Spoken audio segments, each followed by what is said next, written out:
Hi hello నమస్తే welcome back to my channel. నేను మీ శ్రావణి. ఇవాళ అయితే ఒక మంచి రెసిపీతో అయితే మీ ముందుకు వచ్చేసాను.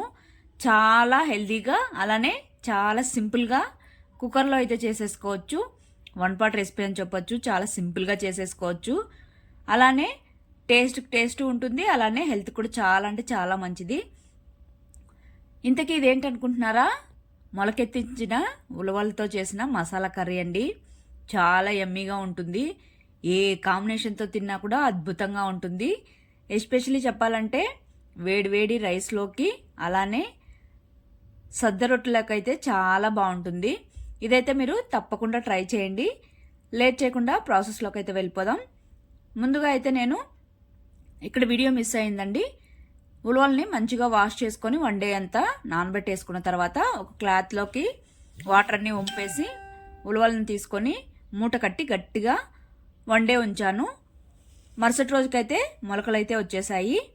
తర్వాత వీటిని అయితే చూసారు కదా, ఇక్కడ పక్కన పెట్టేసుకొని ఇప్పుడైతే మసాలా కోసం అయితే మిక్సర్ జార్ తీసుకొని కొద్దిగా అల్లం అలానే వెల్లుల్లి ఆనియన్ ఒకటి ఈ విధంగా పెద్ద ముక్కలుగా కట్ చేసుకొని వేసుకోవాలి. అలానే కొద్దిగా కొత్తిమీరను వేసుకోవాలి. అలానే కొంచెం చెక్క అలానే లవంగాలు కూడా వేసేసుకోవాలి.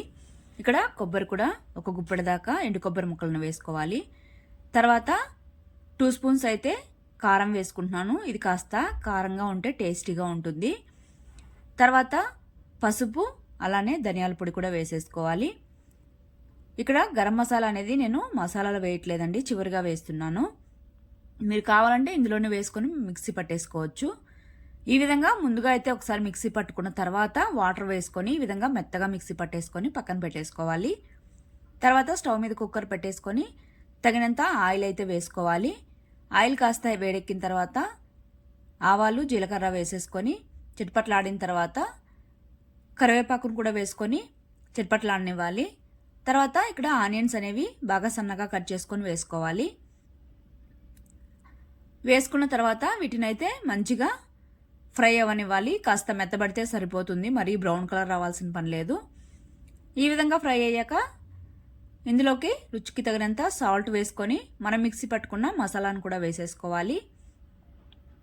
వేసుకున్న తర్వాత మంటను మాత్రం సిమ్లో ఉంచుకొని మసాలా మొత్తం మంచిగా కుక్ అవ్వనివ్వాలి. అప్పుడే కర్రీకి టేస్ట్ వస్తుంది. మసాలా పచ్చిగా ఉంటే టేస్ట్ అంత బాగోదు.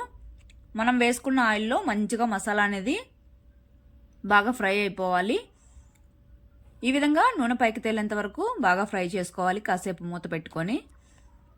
ఇది కూడా కాస్త ఫ్రై అయ్యాక ఇప్పుడైతే ఉలవల్ని వేసేసుకోవాలి. ఇక్కడ నేను మొలకెత్తించాక ఒకసారి వాష్ చేసుకున్నానండి. వాష్ చేసుకోకపోతే బాగోదు. మీరు వద్దనుకుంటే డైరెక్ట్గా అయినా వేసుకోండి. నేనైతే 2-3 టైమ్స్ అయితే వాష్ చేశాను. తర్వాత వీటినైతే వేసేసుకొని మంచిగా ఉలవలకైతే మసాలాను పట్టనివ్వాలి. ఈ విధంగా మిక్స్ చేసుకొని వీటిని కూడా ఒక 2 నిమిషాల పాటు మూత పెట్టుకొని మంచిగా మసాలా అంతా ఉలవలకు పట్టనివ్వాలి. చూసారు కదా, ఈ విధంగా అయ్యాక ఒకసారి మళ్ళీ మిక్స్ చేసుకొని తగినన్ని వాటర్ అయితే వేసుకోవాలి. ఇక్కడ ఈ ఉలవలని హార్స్ గ్రామ్ అని కూడా అంటారండి.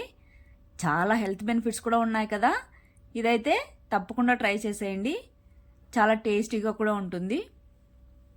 తర్వాత వాటర్ వేసుకున్నాక మిక్స్ చేసుకొని కుక్కర్ మూత పెట్టేసుకొని 10 విజిల్స్ వచ్చేంత వరకు, ఇంకా కావాలంటే ఎక్కువ పెట్టుకున్నా పర్లేదు, సాఫ్ట్గా కుక్ అవ్వాలి.